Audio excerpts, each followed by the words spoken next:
Hello, everyone. Thank you for being here. It's a little off time for us, but that's okay. We are here when our guests could be here, and we're very happy to have Dave Bara with us today. Hey, guys. How's it going? It's going super. How's things out there in the West Coast? You know, it's been the last couple of days have been very rainy, which for Vegas is really unusual. It's normally we get like, I don't know, 10 or 12 days of rain a year. But it's been rainy the last 2 days, came down really heavily up until about an hour ago. So it's been wet and rainy and kind of different, but it's, I'm from Seattle originally. So it's kind of what I'm used to is rain. A little rain doesn't faze me very much. I always want to visit Seattle. That's one place I do want to go. You know what? It's probably an okay place to visit, but I'm done living there. I lived there my whole life, and I'm just done with it. So, yeah. Well, it's good to see it sunny. So, listen, folks, Dave is an author. He's written a bunch of books, including his 2 Trinity books, Speed Wing and Chronicles of David, and anything else he wants to tell us about today. He's been on. He's a media personality. He's been around. He has a well-known relative we won't mention because it's all about Dave. Go ahead, Dave. Yeah, he's well-known because I choose to not be well-known. I think it's probably, he's one side of we're twins, and he's one side of the coin where he just wants to be the guy who's out front on everything, and I'm more the guy who just wants to be in the background doing my thing and getting noticed that way. I don't really strive to be out in front of people. And I mean, I say and think all the things probably that he does. I just don't do it in public. He likes being front and center. I'm super shy, so I like being in the background. So yeah. Oh, excuse me. I appear to have a cat. We saw your cat, buddy. Bring him on in. No, I think he wants out now. Is that your problem? No. Hold on one sec. Yeah, no problem. We have our. Come on, cat. Come on, Bart. No, Seabass, go out. Come on. No. Yeah, see, he wants to go out, and my dog wants to come in, but hey, we're cool. He looks just like my cat, Farley. I used to have a crush on Chris Farley, the comedian, and favorite cat. Oh. Yeah, he's a black kitty. He has a great personality. He's very sweet, and he's really easy to talk to and spend time with. And he hanging on my lap is his favorite thing to do. It's been that way his whole life. So I'm pretty happy with him. He's a great companion kitty. So how long have you lived in Las Vegas? And is it? I've been there. Well, I went once, right? No, twice. Have you noticed like more? Is the energy different there from Seattle? Experience is different. Yeah, it's quite a bit different. It's not Vegas when you live here, is not a wild and crazy town. It's an interesting town. There's a lot more going on here than there ever was in Seattle. The last year's weather, I understand, was really hot. We had a really hot summer and spring. This year we're having more of a normal spring, which is mostly temperatures in the 70s and 80s. But in Seattle, it's like I check the weather every now and then. It says 54 degrees. And I'm like, I don't miss that. I just don't miss that. So the vibe in Seattle, I got to tell you, I think before I moved was getting, which was about a year and a half ago. Well, it's coming up on 2 years. It'll be 2 years in August. The vibe in Seattle is getting really, really very negative. And, all the protesting that was going on up there. And I remember I went downtown one time at Christmas time just to kind of get in the Christmas spirit, right? And I went down there and it was just dead. The downtown was just dead. Places were shut up. Buildings were closed. And I just thought, it's been 5 years since I've been down here. And it was just like, it's not the same town as what I grew up in. So, I come here and most things are new. There's tons of conveniences around here. I can drive a couple miles in any direction and get where I want to go and find restaurants or, if I just want a burger, there's a million places to go and, shopping, things like that all over the place. So it's really nice to be here. It's hot in the summertime. I'd like to have a summer residence somewhere where it's a little bit cooler.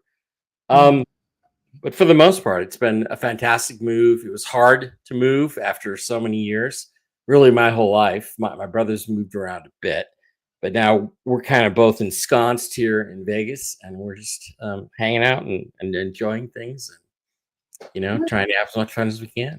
Where's that one haunted place you went to? Oh, Zach Bagans Museum. Have you been to that? No, I've not been there yet. It's one of those, Jesus, there's nothing to do in Vegas, right? There's 8 million things to do. And I haven't been there yet. I kind of want to go see it and see if it's haunted, if the hauntings will pop up for me. I don't know. But it'd be really cool. It would be fun. Dave, I took her there, didn't really prepare her. Yeah. She knew it was a museum, but she didn't realize the stuff that Zach had in there, and she's a psychic medium. So she got in there and she got totally overwhelmed, overrun, and had to leave halfway through the tour. It had serial killer shit in there, and I'm like, and he's trying to touch this shit. I'm like, don't touch it. Oh my God, we're not gonna be. There must have been a ton of energy dumping down on you. I had to leave. I've never had to leave. The doll talked to me, specifically to me. Wow. I stood in front of the Dybbuk box, watched the lid go up a little bit and sand. So I went, you know what? I'm not sure I belong in here. I'm gonna have to go. I'm getting the hell out of here and pray for a week. Yeah. I mean, you know what? There is a lot of energy in things like that, and if you do it the wrong way, if you do it the wrong way around, it's going to be a problem, absolutely. So now I'm not that anxious to go see it now that you guys have told me. It is creepy. If you like places that look like a hoarder lives there and also like serial killer haunted stuff, you'll love it. Okay. Yeah. Well, I'm not really into serial killer haunted stuff. When stuff touches you on your back or pulls you by your shirt, and you turn around and no one's there, you kind of get the idea. I've had those experiences before. Actually, this will delve nicely into my science fiction writing. Twice I was at a convention in Seattle at the DoubleTree Hotel, which is by the airport in Seattle, and it's where we have every year they have the main sci-fi con is there. In that hotel, and I was there in this one room, which was it was a penthouse type room, but it's a big room, lots of people, so we have parties up there. We were up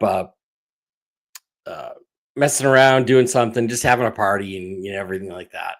And I walked over and I grabbed myself, I don't know, a carrot or a grape or something. And I kind of turned around and I felt,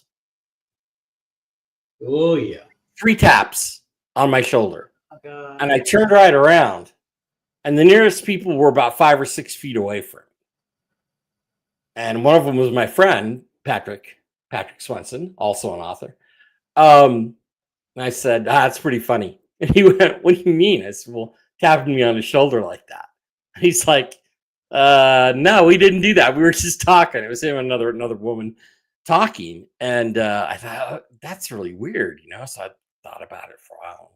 Kind of forgot about it. And then about 2 years later, I'm in a party in the same room, in the same place, and literally almost the same place in the room itself physically.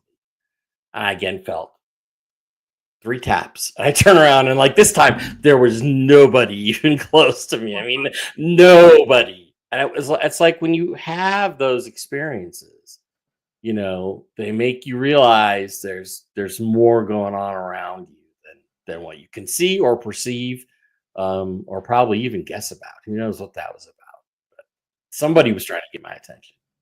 And the 3 taps, I'm always worried about numbers. Yeah. You know? 1, 2, 3. Yeah. Well, it's like you can't mistake that. You know that's someone talking to you or trying to get your attention. Yeah, absolutely. Right. And you, my dad and I every Saturday night would watch Twilight Zone, Crypt Keeper, Friday 13th. Yep. You liked all those shows. Yep. And that led you into writing. And so can you talk about all that? Yeah. Oh, yeah. All those. You know, I grew up on all that stuff. I have to honestly say, when I can't remember when I started watching those shows, but I started watching them at a very young age. I mean, the first memories I can have that I have of watching television, not only is watching some of those shows, even though I didn't really know what they were about, but it's also watching especially the Gemini launch program, which was, I think, 64 to 67. They put up about 8 or 10 or something of these Titan rockets, Gemini capsules. And I mean, my brother and I, we were just totally engrossed by this. And so space travel and all of that, I think, has been part of my makeup since as long as I can remember, since I can remember having memories, really. So yeah, it goes back that far. And a lot of those shows, Lost in Space was probably the first one I really hooked up on, and then Star Trek came along. And it was like, oh my God, you know, so much better. You know, and then they started doing it in reruns in the 70s, and I was reading so many science fiction books at that time. I mean, I don't know what my conservative estimate is. I read 300 books between the ages of about 12 and 18. I think it's probably closer to 500 when I think about it, because I see old books or old bookstores or book covers. Like, oh, I read that. Oh yeah, I read that too. You know what I mean? It just goes on and on. Some of them were younger adult type things, but a lot of them were. I tried reading Dune when I was 11 or 12. That was a little confusing. So I liked it better when I was 15 or 16 than I did. Yeah. So Dave, that book and Another Happenstance had a massive impact on my life. Right. So I grew up in the South in the midst of integration. And I would never have guessed that, by the way. No, exactly. You can guess the Southern accent, but you may not have known the other. Right. Anyway, so my father was a Methodist minister. My parents were social justice warriors. Good. So you can guess which side of that we were on. Yep. And I was constantly attacked. The KKK drove down our yard. You get the idea. Yeah. So I was constantly afraid. Wow. And I read Dune. And the fear against litany, the litany against fear, inspired me. And I began delving into philosophy. Right. And my dad knew Martin Luther King, and through him knew of Thich Nhat Hanh. Yeah. So I said, oh, this Bene Gesserit way of doing things is like mindful meditation. get in an alpha state, and then I can do the litany against fear, and I will be so. Man, I practiced that more than I did my math, and I have a PhD in math. So I really practice hard. Congratulations on that. I graduated into, by the time I got to doing intelligence operations later in my career for over a decade, the litany against fear was how I went cold, cool, and calm in every situation. It was amazing. Wow. Dave, you've written some really interesting books. How did you wind up being an author besides reading a ton of science fiction? Well, I think that was part of it, reading a ton of it. The other thing is that I basically knew since I was probably about 8 years old that I wanted to write science fiction. Now, it took me a long time. When you're younger, you let other things get in the way. Girls get in the way, and parties and college. You always have some excuse not to sit down and write the stories that are bubbling around in your head. But finally, when I got serious, and I gave myself a goal. I said, in 5 years, I need to have an agent and preferably a book deal. And it took me 4.5 years, but I got the agent. When I got the agent, he's the best agent in the business in science fiction. But then the book deal took almost 3 years to get the book deal. But then when I got the book deal, I had 3 different offers. So it went from nothing for 3 years to 3 different offers. So it actually took quite a while to get through that process.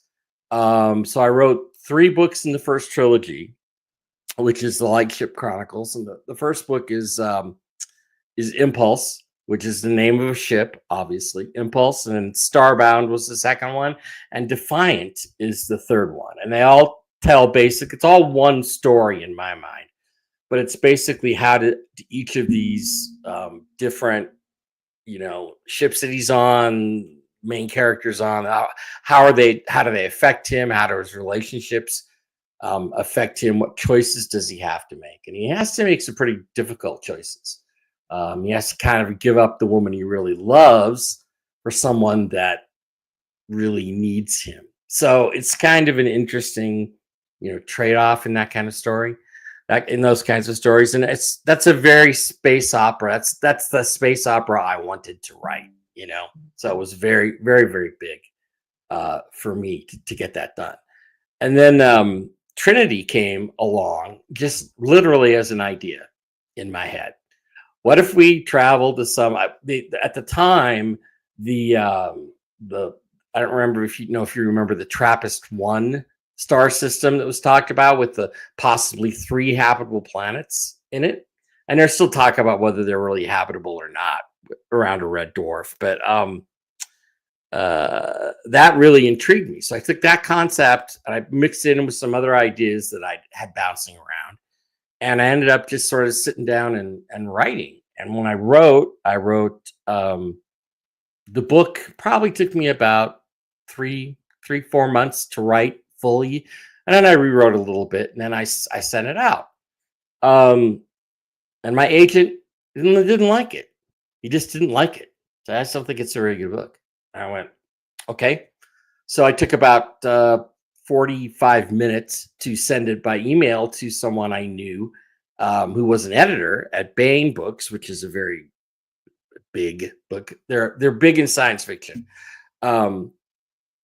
book company, and I got a deal from them in 5 days. So and it's tough because then you got to kind of call your agent and say you're fired, and go on to another. And I'm not second guessing myself whether the book was good enough or not. So we did that. We did a deal. We did it. I actually did. There are actually 3 stories in that series. There's Trinity, and then there's a short story that's on Baen.com, BAEN.com, and it's called Shattered Trust, which tells a story of what happens from the end of the prologue in the first book until probably the start of the first book. So it's kind of about a 8 or 9 year period in there that I put in this short story. And then the second book is Trinity's Children, which is, someone said that's your first book that has two words in the title, and I went, hey, yeah, that's a big accomplishment. It is about the children, because when they get to the Trinity worlds, the three worlds, they discover a planet that has natives on it, but they discover that the natives are human. And I think that that's possibly one of the things we're facing in the future, is that there will be a lot of human, I think, and human-like extraterrestrials that are going to be discovered, because I think our form, getting into UFOs and everything like that, I think our form is something that they really we're kind of an upgrade from so many of these different forms that have been tried over the years. And I definitely think, the human body carries a soul, and I think that is awakening that soul and enlightening that soul is one of the most important things about us as human beings. It makes us different, and I think there are other beings out there that probably share that same destiny, I hope. So I think we're going to discover these things as we go along. Maybe many years from now, maybe we'll be around, maybe we won't. I don't know, but I hope we will, because I like to know the answers to those questions. So just so you're aware, the two most influential books on me doing science and other things had one-word titles. Dune and Foundation. Dune and Foundation, which are obviously top of my list. Yeah. I mean, I read them each over 10 times. Yeah, me too. I've read them both multiple times.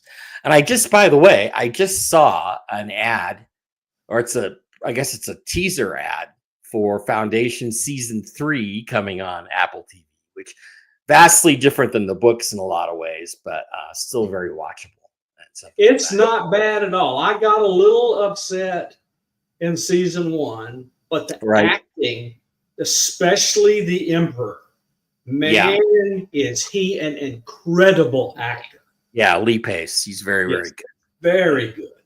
Yeah. X-Files is supposed to come on again too, a new one, right? Yeah, so we got another hint from Gillian Anderson, who was with the new director, that they are working on it. Really? Yep. I saw that. I thought that's just internet rumor stuff. Two of them were together, and she commented hintingly positive. Well, I hope it's better. I know the revival that they did was okay. It wasn't great. It was okay, but it still left a bunch of things unresolved. I'm like, Yeah, I mean, where's the kid? What's he doing? Is he safe? Is he hybrid? Is he the Messiah or not? Yeah, exactly. Where's the kid? All those things. Is he the Messiah or not?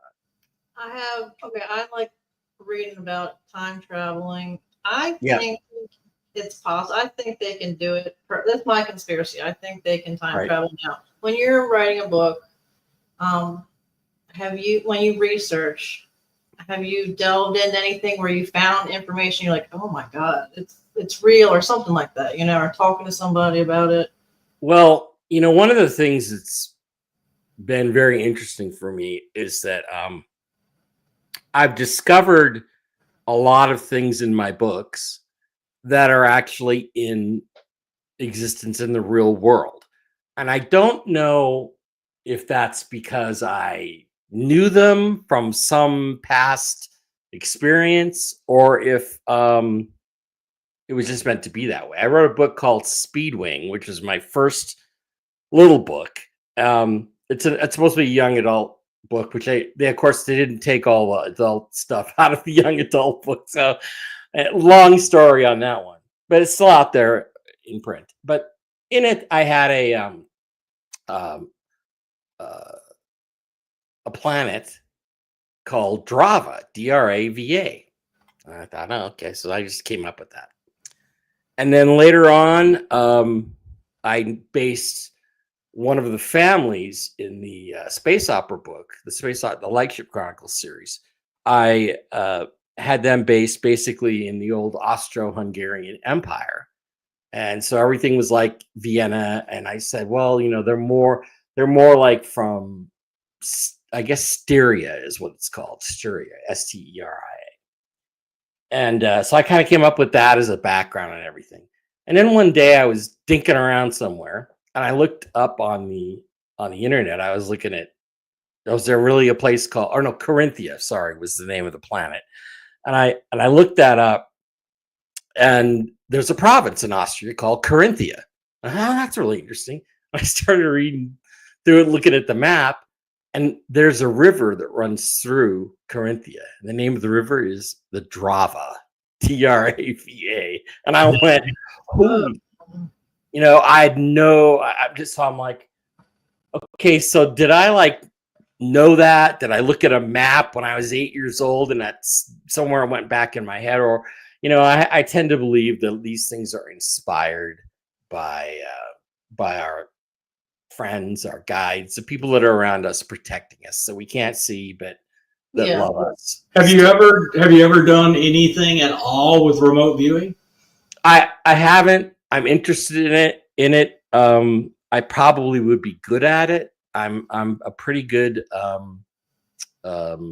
intuitive, if you will. A lot of when I write, I'm writing from intuition, and how things will go and how a story will develop. I think a lot of that also comes from other sources that are maybe outside our bodies, that outside of our minds, that no one can say, hey, look here, hey, think about this, but it's like I haven't really pursued remote viewing directly. I think it's probably just a form of meditation that definitely functions on a higher level than normal life and intuition. So I think that that's good, and I think that I would probably be good at it if I tried it. Just so you're aware, after you get into it, you find out quickly that Ingo Swann was very important to the entire history of all of it. And the thing he did was realize that what people needed was a step-by-step protocol to get them going. And it was to completely distract and fill with crap your logical mind so you could hear the signal from your intuitive mind. And over time, you learn how to do that. In other words, it's neuroplasticity being tuned to listen to your intuitive mind. Right. And I think we all have many answers to the problems in our lives, in our souls. I mean, I don't think we came into this world unequipped. I think that we were definitely we definitely chose to be here, and some of us have more difficult roads than others. And I think some of us chose more difficult roads than others. Some of us have things thrust upon us that we can't really control. But I think exploring that stuff, the intuition, the remote viewing, all those kinds of things are part of what we can do to grow in this world spiritually and be better for the world than we would normally be. And I honestly, I think we're heading into a time frame where a lot of opportunities are going to start coming our way. And that is the way of people that are spiritual, that are in tune, that are willing to help other people. And I think that those things definitely, those are gifts. And when we share those things as gifts, I think it has a positive impact, not just on us, but on everyone around us. I definitely agree. I do. I know years ago, I kept wishing that I would talk to the universe or source, whatever you want to call it. And I would ask for something that would benefit my son and I. And I meant it from my heart. And I kept asking. And then when I kind of got out of my own head and started helping other people with readings or whatever, the universe started, like my dreams started to come true. And Right. it blew my mind. I mean, it's real. It really is. You are heard. If you talk from your heart, you are heard. Well, you're heard either way. You have to be very careful. When I was younger, I had a spirit literally say, be careful what you wish for it may come true. I was young. I was stupid. So, you know. Yeah. And I just, I have sort of a spiritual council in my head. Mm-hmm. And, you know, Jesus is on that council. Some of the archangels are on it. My dad is on it. And, you know, 9 times out of 10, when I go there and I have something really bugging me, and I ask a question, you know, I usually get the answer before I'm done asking the question in my own head. So it's like, okay, I get it, you know, and I think those are great resources to have in this life once you develop them spiritually and once you grow enough to be able to accept that. I mean, I think we were going to talk at some point about some of the spiritual experiences I've had, and there was one. My father passed away at an early age. Really, he was only 69. I was only 30 years old when he passed away. But I've always gotten a sense that he's around me and helping me and talking to me and appearing in my dreams and counseling me and things like that. I don't think he does it constantly, but I think he does stop by to see how his kids are doing.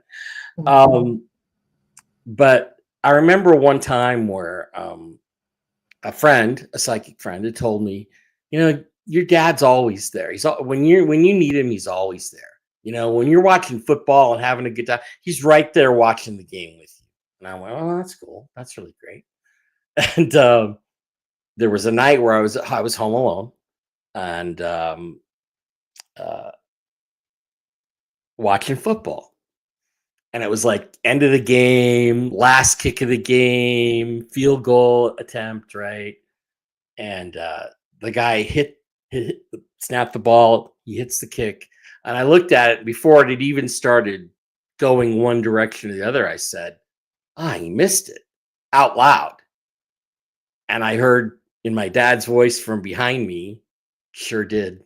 And I went, ooh, okay, thanks, Dad. But he's like, yep, sure did. And then the ball came, you know, he missed. And it was like, wow, that was amazing. I had one day I was just really, again, home. Well, I wasn't home alone. Mike was somewhere else, but I was watching TV by myself, and there was a commercial on, so I turned the sound off. And as I turned the sound off, I heard this beautiful piano music, and I could literally feel it coming from my right to my left, passing in front of me and passing in front of me, and then just sort of passing out of the room. And I went, okay, what was that? And I asked Mike, I said, do you hear any music? He's like, nope. I'm like, wow. So I've had some experiences like that. I've also had some bad experiences. Well, one or two. Well, just one or two, really.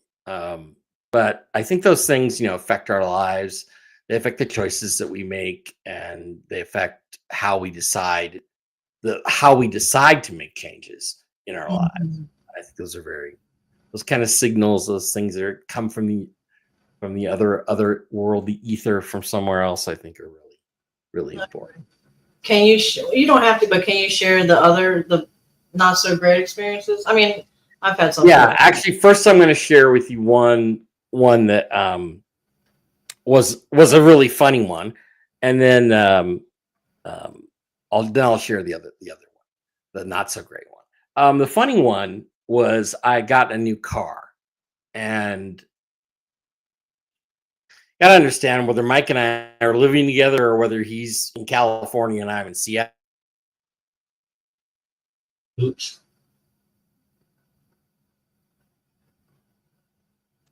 Oh, there we go. There we are. Okay, we're unfrozen. Anyway, I'm always talking to him every day. And I was talking to him on the phone, and I was getting in my car and starting to drive off my new car, and I was happy, liked my car. And he said, you've got to give your car a name. And I said, well, what do you mean a name?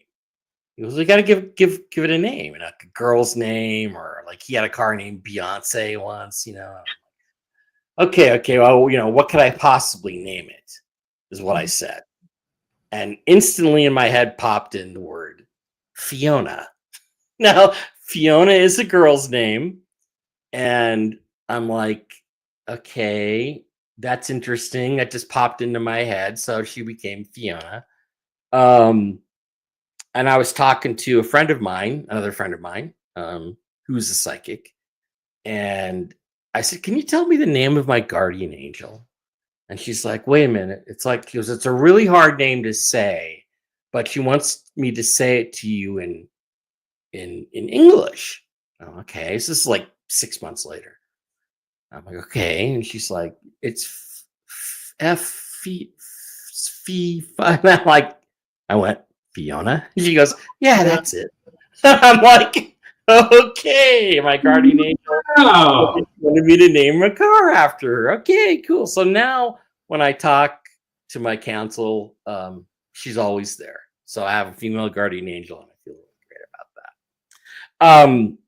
The bad experience I had, it was scary. I won't say it was horrible. It was scary. My first wife at the time, she and I had been married, I don't know, about 1.5 years, 2 years, and things were rough. There were lots of issues and problems that came from me, but that came from her, and things that had happened to her. And we were asked to house sit in her old family home for a weekend. And, okay, so we agreed to do that. And had a little dog, and we put her in the kitchen, and he blocked it off with a board or whatever to keep the dog in the kitchen, which was separate. And around the corner, there was the kitchen, and there was dining room, and then around the corner was living room. And so we were in the living room, and me being a young man, of course, I was trying to get her attention, if you will. And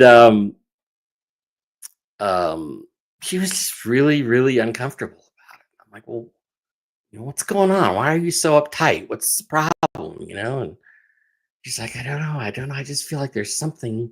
And she said something. And all of a sudden, this voice started coming out from the kitchen area. Oh, God. And it was like loud, twice as loud as you would normally speak, for sure. It was moaning and groaning. It was unearthly, and it was disgusting. It was just really, really awful. And this went on, and we were just freaking out. So we got our hands together, and we started praying.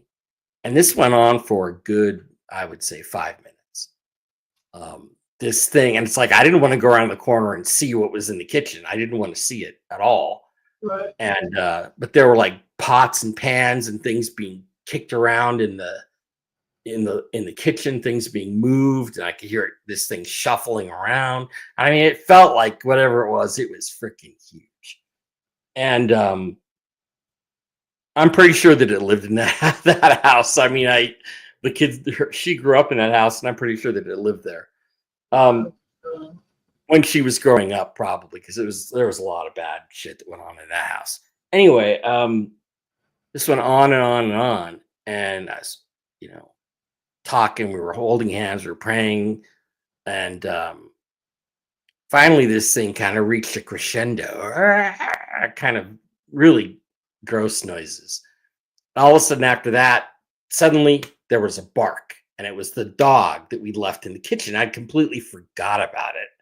Oh. And the little dog, little Shih Tzu, and I suddenly bark. And I thought, oh, okay, so it's probably okay now, because it seemed like the thing had gone.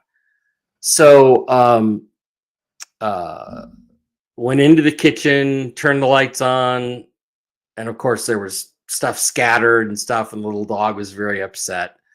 And I just said, something.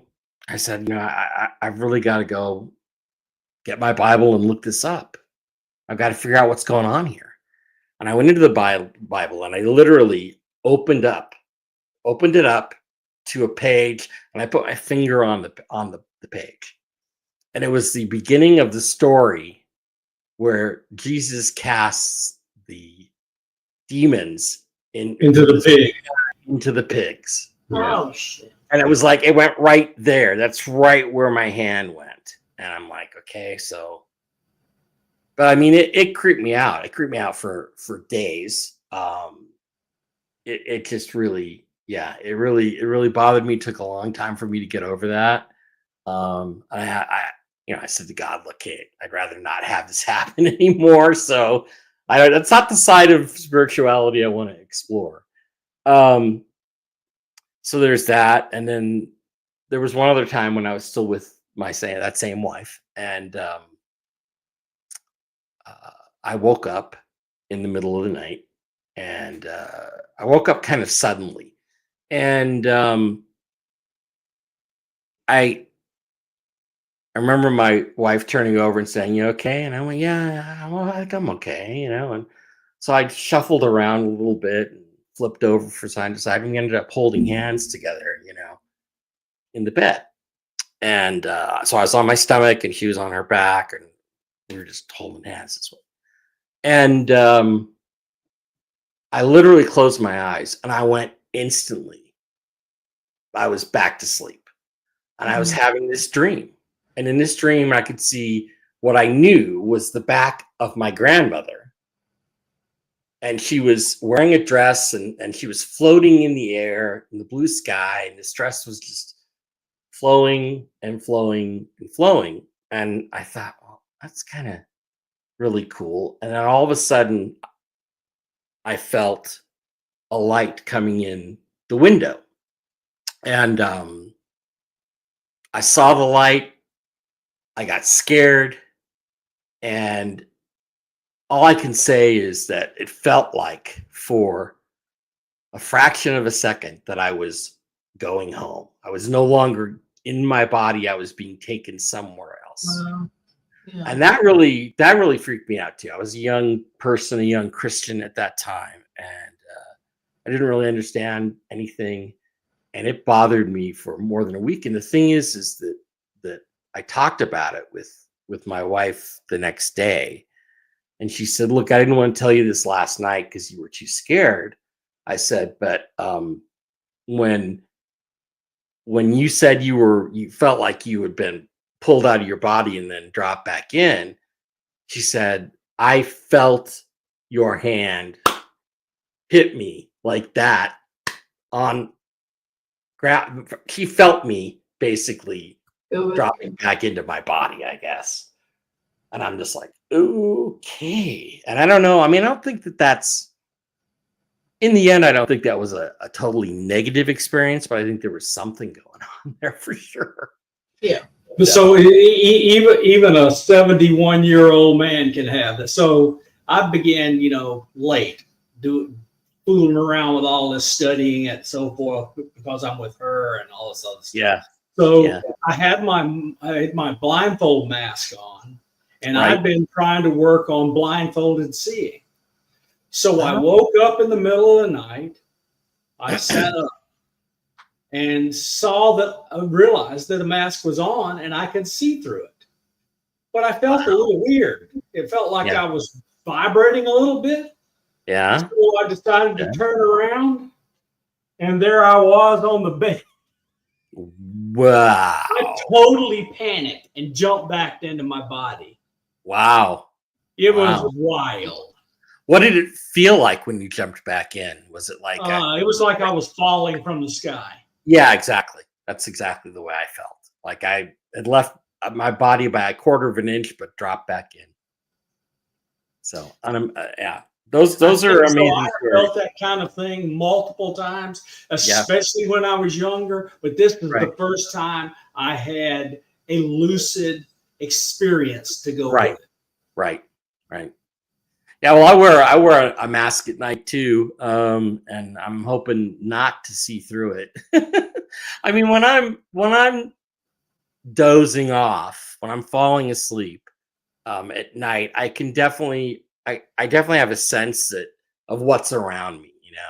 Like I know, okay, my phone's on the nightstand, and I got a glass of water over here, and I've got and so I kind of know what's around me, but I'm not really always aware of other things like that in the room. So I've seen miracles be demonstrated with this blindfolded seeing. It's kind of yeah, amazing. yeah. I was going to ask, wait, hold on. Okay, good. I was looking at time. So are you working on any new books now?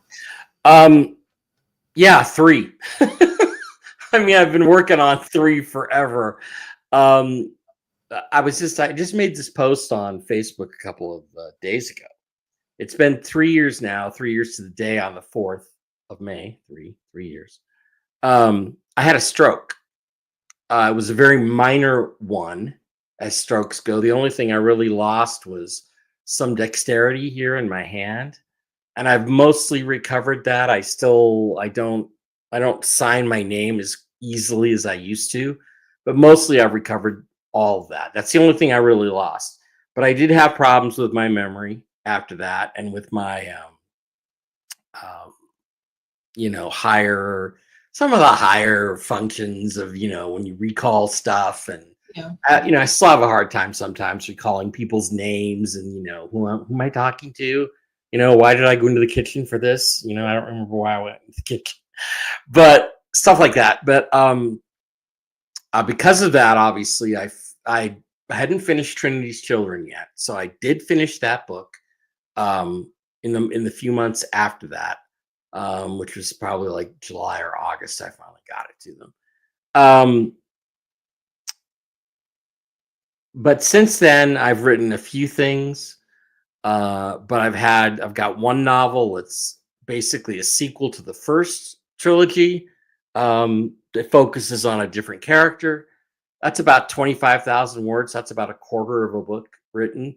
I've got that. I've got another one that I'm messing around with, and I've also got one that I really think I'm going to write next. That's called Mercy. Again, one word for the title, one word title. But it's about it's basically about a hospital ship in space. And I was really inspired during COVID by the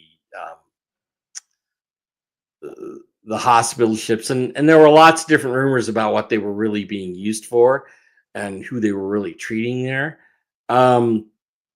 But both of those ships, I can't remember the name of the other one, but one of them was called Mercy. That was the one that was in New York. And I just decided that would be a good title. And I have been building a story around it. And I know what the story is. I know exactly how I'm going to write it.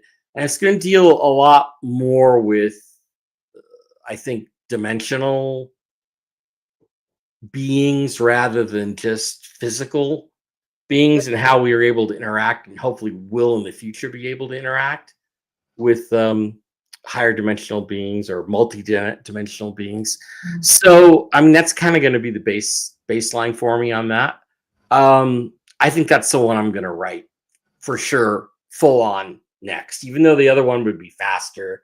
I think I'm going to write that first, and probably try to get that out. But I'm really pushing hard now to start getting back after 3 years, to start getting back into writing more full time. So that's my goal anyway. That's cool. I think that's cool. Sorry, go ahead. No, it's great. So my journey is a little weird. I'll just share it quickly. Yeah. I started having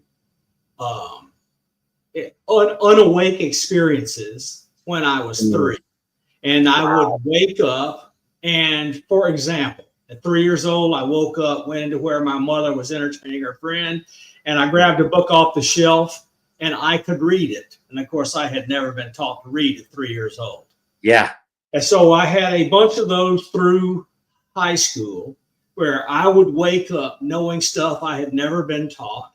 Wow. And so when I was 18 and went off to college, because I had memorized Grey's Anatomy and proven it to a doctor friend of ours, everyone thought I was going to be a doctor. So I went off, picked up my girlfriend, drove back home, and we had an hour and a half of missing time, wound up in the middle of nowhere. Wow. No idea how we got there. Wow. 20-something minutes to figure out where we were, and we finally made it home. And I said, sorry, we just got to talking and got lost. I'm sure no one believed it, but there you go. So I forgot about it for decades. Yep. I forgot all about these experiences. And then as an adult, I started having experiences, and slowly but surely, I recovered these memories. Mm-hmm. And I affirmed them with family, mother, father, son. Right. And it was just wild. So my own experiences, they've been positive, mostly because I got downloads that I later turned into work. Yeah. And usually involving others. So I started 2 companies, just for example. Both of those companies were based on one of these downloads. You people can go read the patents with my names on them, and I'm telling you, I got 75 or 80% of that from a download, and I had to put together a team to help me finish it. Yep. You know, you wind up going, do I have any real right to this? Because you're not sure it came from you. I feel like somebody took me off and plugged a cable into the side of my head and trained me. You know, Dave, consciousness is weird. It is. You have to accept that it is and live with it. Yep. You know, I think it becomes a little easier when you realize and accept the fact that your consciousness isn't just what you have inside your head. It comes from all around you and all different kinds of sources. When I'm writing, people ask me, well, you know, how do you think up these stories? You know, how do you come up with stuff? And I'm like, well, I just start writing, and you know, things just start downloading into my head. I know where the story feeds itself, the creation feeds itself, and I think that's the same type of thing. Yours is obviously a little different, a little more technical than mine, but it's like, it just kind of feeds on itself. And do you feel like it's characterizable as automatic writing? No, I wouldn't say that. I'm definitely conscious and involved in what's going on, but I can't tell you the number of times I've been tapping away on the keyboards and I start laughing because I know there's a really good joke coming up, you know, after I get through this next 5 or 6 lines. And it just, things like that just happen. And, you know, those kinds of things do happen. And I think that when people recognize those things, they become more aware, self-aware, and much more, they're able to get a lot more positive energy out from those stories, from those ideas. And, you know, whether they're your ideas or patent ideas or whatever, I think, look, I don't think there's any problem with you taking credit for it. I think it's a collective consciousness thing. I don't know who is feeding me story ideas when I'm writing, but you know, I'm glad that they do. I'm glad that they do, and I still put my name on the book. You know, my view of it is now hundreds of people are working in an interesting place, and they all have good jobs. Right. Well, there you go. That's how you got to look at it. That's exactly right. Would do it. Stephen King, I thought he said that when he's writing, something visits him in his dreams to push him to. I don't think it was the greatest. I think it was like, I don't know if he said witch or something, but I found it interesting that he really felt an entity was visiting him in his dreams while he was writing. If he had a blockage or if he didn't want to, if he wanted to take a break from it, it was pushed to keep going. I thought that was interesting. Yeah, that is interesting. But I think most writers will tell you that. Most really Okay. good ones that are intuitive will tell you that happens, you know, one way or another. It does happen, you know. And the thing is I don't differentiate between, say, what I do, which is writing and communicating, and, you know, and engineering. I've worked in engineering. I've worked in all these different fields over time. And I think it's all translating. We're translators, you know, we're given information, we translate it. It could be a story, it could be a patent, it could be anything. I could, you know, who knows, like maybe I could invent the transporter tomorrow. I don't know if I can, but it would be cool. You know, I just think these things happen to us when we're open to getting more information. And, you know, my brain's open now, that's for sure. True. That is true. I do think, like you said earlier, something feels different with the energy to me. Yep. Yeah. And I've heard quite a few people say this, so it's interesting that you said that. Yeah. I'm interested to see what's going to happen in the future. I know we hear different stories from different people, but I think it's interesting. I know with reading, I don't do the readings as much anymore. Yeah. Just because it makes me feel, I pick up people's pain or whatever. Yeah. Empathy. But, yeah. It sucks. I feel bad for them, but you know. But sometimes lately, when I do reading, I'll hear someone's name. Like last time, a husband that passed said the name Doris, and I'm in my 40s, so Doris wasn't really a name for me growing up. Right. And the wife that I was talking to, she's like, "Oh, well, I just had lunch with Doris. That's our family friend." I was like, "Oh shit, okay." But that didn't really happen before, so this is new energy coming through. That's Yeah. It's interesting. Yeah, I think once you're open to it, you start getting new downloads and new stuff. Yeah. No question. No question. The only reason she's not channeling is she's resisting it. I don't. Yeah. That's good. You know, one thing I did want to mention. I'm going to mention this. This has happened twice with Mike and I since we came to Vegas. We went out a couple nights ago last week. Walked the dog. I walked the dog at night, and you know, 8:30, 9 o'clock, and twice now I've seen this object, and it comes from the north to southeast, kind of. So it's kind of going towards McCarran Air Force Base. Yeah, but it's a ball. It's a white orb, and it is completely surrounded by this fuzzy. I can't describe it anywhere, anything else. You can't see any detail. It's fuzzy. I've seen it twice, and it's gone both ways. And it's not high. It's not in the airplane flight path. It's about 10,000 feet or so, I'm guessing. And it will fly right over our house, right over where we're walking, and where me and the dog are walking. And after about 5 or 10 seconds, it will just fuzz out and vanish. Oh my God. It's like there's no extra lights in the air. There's lights on the strip, but there's no extra lights in the air or anything that would cause it to suddenly not.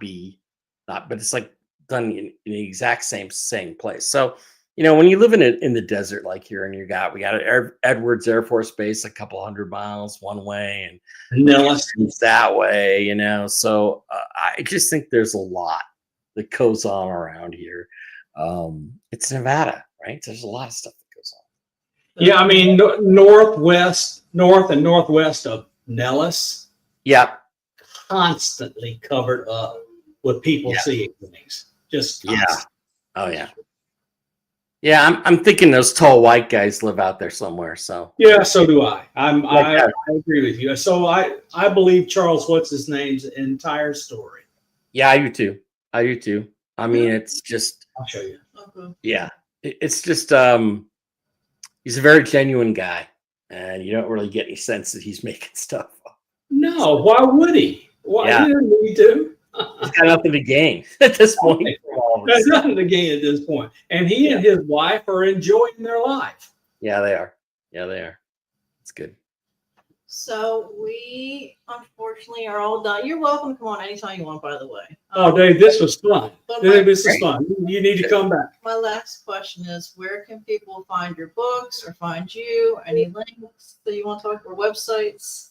All my books are available on Amazon. That's the easiest place to find them. I know that with Trinity and Trinity's Children, that those books are both still available in hardback. I'm not so sure about the Lightship Chronicles books. Those might be only ebooks now. I'm not really sure, but they don't give you the rights back anymore. So I can't. I mean, if I got the rights back, I could put them out in published form again and get more sales. But hey, that's good. So again, Baen, BAEN.com, another good place to find my books. And online, I have a webpage that is very outdated. So it's davebara.info and www.davebara.info. That's a good place. I haven't really updated it in forever. I need to go in there and do that. But yeah, that's mainly where you can find my books, most usual bookstores. It's a good thing about having professional publishers is that your stuff tends to be available all the time. So that's a good thing. I get royalty checks every now and then for a couple $100 here and a couple $100 there. And it's not bad. It's better, as my dad used to say, it's better than a poke in the eye with a sharp stick. So You betcha. yeah. That's true. Dave, it was fabulous. Well, thank you. I'm really glad we got to interact with you and you were here today. I really look forward to the next time. Thank you. I'm looking forward Thank to you, it. everyone, for tuning in. Be sure to visit Dave and look at his books and check him out. He's Buy my stuff. Buy it. Give him $400 this month. Yeah. All right, guys. We'll see you soon.